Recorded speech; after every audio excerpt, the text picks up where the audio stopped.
This is Kitt, my patch-restricted achievement hunter. Her goal is to complete every single achievement available in Final Fantasy XIV in the order of their release, one patch at a time. No player trading, no market boards. How long will it take for me to go completely insane? Let's find out.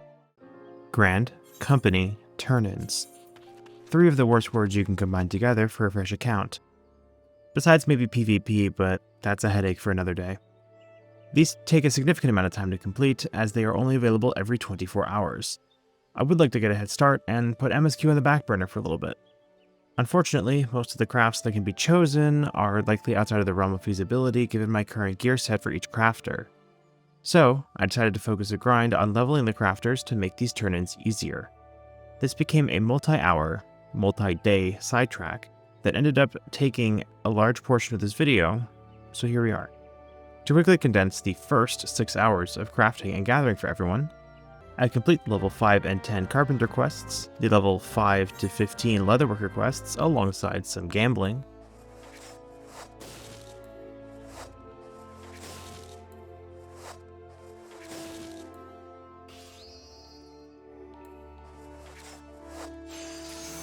skip botanist because I forgot, head to Limsa and do the 5 to 15 blacksmith quests and make some wrong items along the way. Wait, I'm sorry. I made the wrong item. Do the 5 to 20 armor quests, unlocking materia melding in the process. Culinarian 5 and 10 and the Swift Purge Aetheryte. Head downstairs to do Fisher for 5 to 20. Move on to Ul'dah and do Miner 20. Do Weaver 5 to 20. Goldsmith 5 to 15. Alchemist 5 to... Hold on, just need to do one more craft. Okay, there we go. Alchemist 5 to 15 to round out the first pre-grind. Let me quickly run through the achievements I also earned along the way. Completing Blacksmith 1 to 10 crafts. Armor to level 20. Fisher to level 20. Weaver 1 to 10 crafts. Botanist to level 20. Botanist Collection Log 1. Weaver to level 20. And Alchemist to level 10. Additionally, during these crafts, I did some other side content because I can't focus on one thing at a time. I cleared the scouted S rank in the Central Shroud, the first of the 15 needed. I then progressed my White Mage job quest, and then had my companion scout the A and B rank in this area.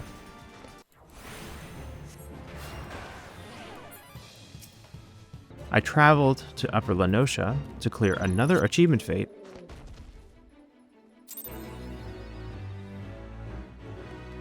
then, when passing through Middle Lenosha, cleared another B rank. While crafting, another achievement fate was scouted, so I headed over and completed both Attack on Highbridge Act 2 and 3, earning another achievement. We then went after the A rank, which continues the streak of killing me with an undodgeable attack, and still earned a credit. No! God! No! No! I get the credit while dead. We talked about this. Oh, that's still funny, though. The fact you're like, this guy can do anything surprising to me. Instant conal. It was really fast, instant conal. I took another detour to Western the island and killed the B rank, then headed far north to also clear out the A rank, which also despises me. Okay, got aggro. Go. There we go. You can see the arrow on his bar. Okay, I just need to not be near you. Are you...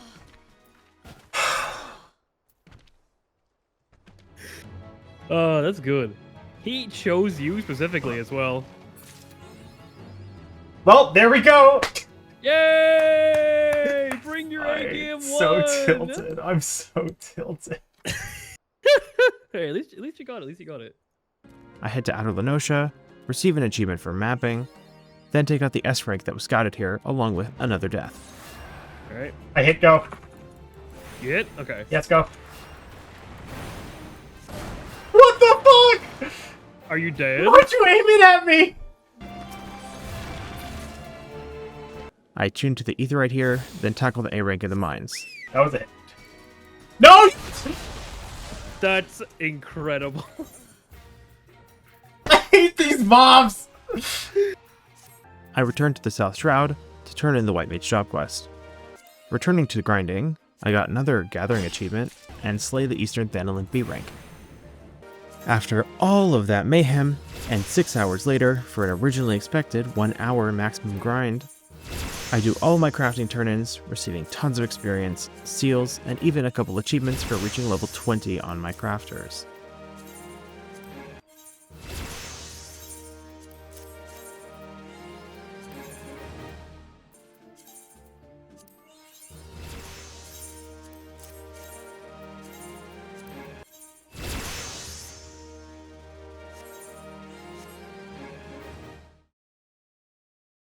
I return the next day to do more turn-ins while finishing moving in and handling life.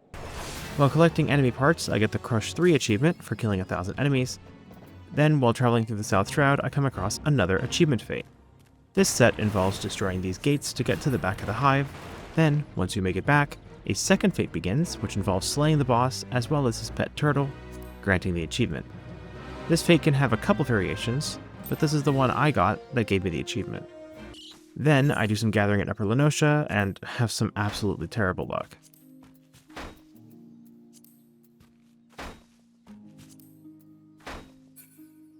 I then returned to Gridania and completed the crafting and turn-ins for some more achievements before finishing for the day.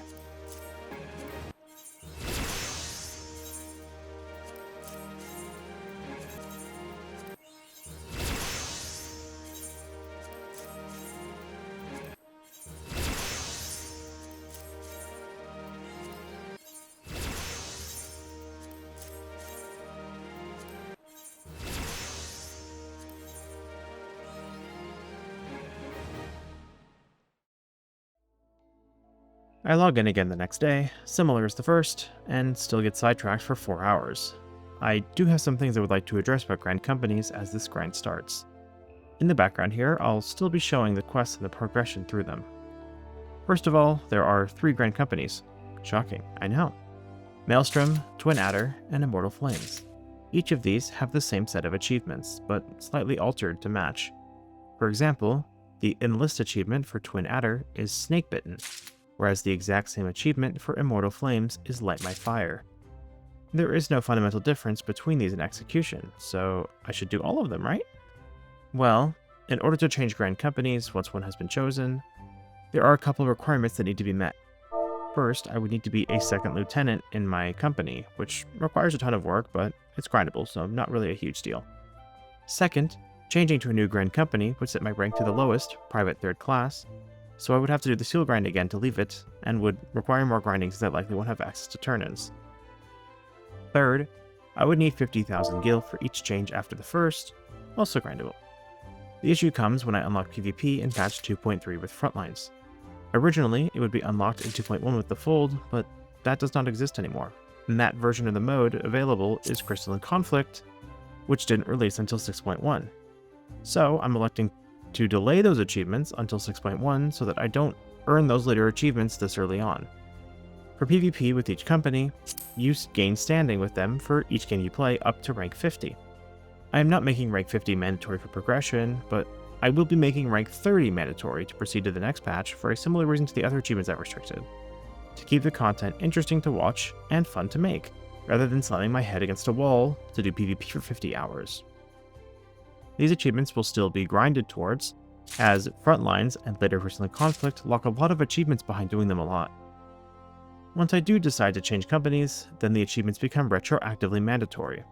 So once I leave the Twin Adder and go to, let's say, Maelstrom, the Hunting Log, Seal Collection, and PvP rank achievements become extremely high priority and lock me in the current patch. The reasoning I chose rank 30 is that Frontlines, without the daily reward bonus, grants 1,000 PvP experience if I get first place, as listed on the console games wiki, so best case scenario. Reaching rank 30 will take 51,970 PvP experience, or getting first place 52 times. Third place experience is 500, so double that to 104. The daily reward mitigates this partially, granting 1,000 PvP experience for the roulette. Each game is about 15 minutes including queue times, which means that I would spend 13 hours of just PvP minimum if I win every single game, and up to 26 if I get last place. Contrast this to rank 50, which would take 226,210 experience, which is 227 won games and a 57-hour investment. or up to 453 games and a whopping 113 hours of exclusively PvP and not progressing anything else. This is still preliminary, similar to the first batch of restrictions, and can be adjusted in the future depending on how things progress. All of this to say, I will not make Grand Company achievements outside of the Twin Adder mandatory until I switch companies in the future, and can work on the PvP ranking in the meantime starting in 2.3. Additionally, I also want to address the use of the Duty Finder, as it hadn't been introduced until patch 2.1. By using it, I'm receiving rewards and progression that shouldn't be available in 2.0. This will be considered an exception because the only two alternate forms of dungeon queuing are asking for people outside of the dungeon or in the main city, and I don't want to harass other players too much, or using duty support, which didn't come out until patch 6.1 and so cannot be used. Therefore, despite the introduction of the Duty Finder being later, using it to queue not only for dungeons, but for roulettes will be allowed within the rules of this challenge. With all of that discussion out of the way, here are the highlights of major events that occurred during the previous grind. I hunted the B rank in Upper Lenosha, got an achievement for level 30 Botanist when turning in one of the quests, another achievement for 50 unique Botanist log items during these quests.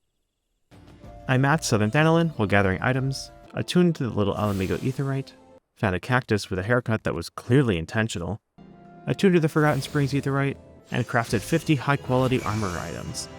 I slew the East Shroud B rank, mined up 30 minor log entries in the South Shroud, then completed my turn-ins for more level-up achievements, mainly Blacksmith to 30, Leatherworker to 30, and Weaver to 30.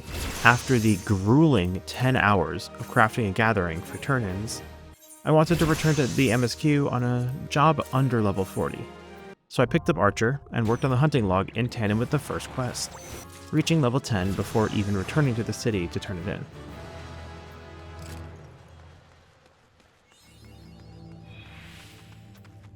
I head to the North Shroud to continue the log, only to find the A rank, and my companion helps me kill it with a very special jump scare right at the end. We also track down the B rank, which is nearby, and kill it, which earns an achievement for all B ranks slain in the Black Shroud. As I mentioned in the previous episode, the hunt achievements, despite being 2.3, are being treated as time-gated and will be completed whenever available in the current expansion. Returning to Gridania, I accepted the level 5 Archer quest, which I believe is the only quest in the game that lets you use offensive combat skills in a main city.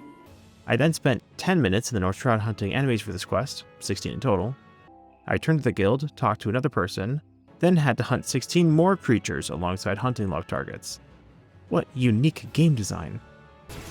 I turned in more quests and reached level 17, then immediately queued for Dungeon Roulette, getting Tamtara Deepcroft, which was another simple clear but earned me 7 levels in total, including the level 20 Archer achievement, putting me on level to do MSQ after some more class quests. Pray return to Legion Goods. Pray return to the fucking Archer Guild. Don't worry, kid. You can grin and yell at me. I'll be okay with it. You just want me to bully you more. Ooh. I think none of this ever makes the edit. I just could make the edit. It would spice the video up. Holy shit. I broke up a cat fight while someone was distracted. Does anywhere in Belfast even sell a fish sandwich? What do you mean? I'm literally a Moon Miko. I am your typical recruit. What are you talking about? I wish that there was a comment that was made if you were a moon cat, because that's literally her whole tribe is moon cats. It would make sense. She's only worth 850 experience? God, that was such a waste of my time. I finally returned to the MSQ. I received a Thunder Crystal from the Sylph, unlocking the third of the 6 spaces on this perfectly designed floor. I returned to receive another achievement for the MSQ. While in Vesper Bay, I accepted quests for 2 optional dungeons for later. I then cleared some hunting log targets for White Mage and earned the level 40 achievement. Seeking aid from Alamegans in the Shroud, Archer reached level 30, earning another achievement. I saved their friend from death, was given a letter of support for Alamigo, when the S rank spawned. After waiting for many minutes with no arrivals, we chose to slay the S rank, unfortunately catching a couple gatherers in the crossfire alongside my own corpse. It still went down, earning me credit and an achievement for 3 S rank kills. Heading back to Little El Amigo, I'm ambushed by the youth and promptly tell on them and get them in trouble. After some more hunting logs in the North Shroud, I strolled upon a void scent floating over a corpse. Upon examining the corpse, I found a button with a lily on it. Instead of alerting authorities, I found a man in a log and learned all about music, upgrading Archer and unlocking the bard job. After searching through Gridania, I came across a man who recognized the button and sent me to a dilapidated hotel. And Hawk Manor is then unlocked, which I immediately queued for.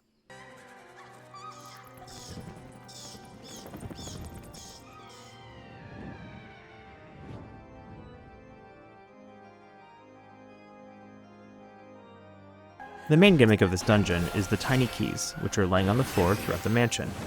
They must be picked up and used to open locked doors, several of which bar the path forward. The first boss then drops a green key, which needs to be used on the door behind you to head to the basement. While down there, a cell must be opened to collect the yellow key to open the Carnation door and fight the second bosses, which drop a scroll to unlock the top floor.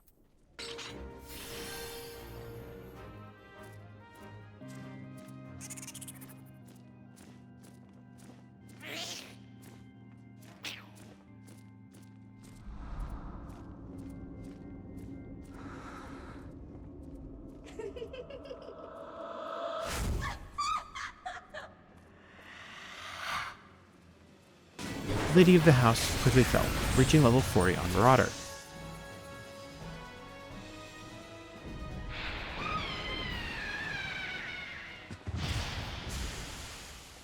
Once all the other players had left, I took my companion and went straight after the achievement for mapping the place. This involves finding every tiny key in the mansion and unlocking and entering every room on every floor. There are additional enemies on the path to some of these rooms, so be prepared for some long fights as each room is cleared. Upon leaving, I received my first commendation achievement. Informing Minfilia provided another MSQ achievement, and I wrapped up by starting the next quest with a vote of confidence for my sanity. Expect the worst.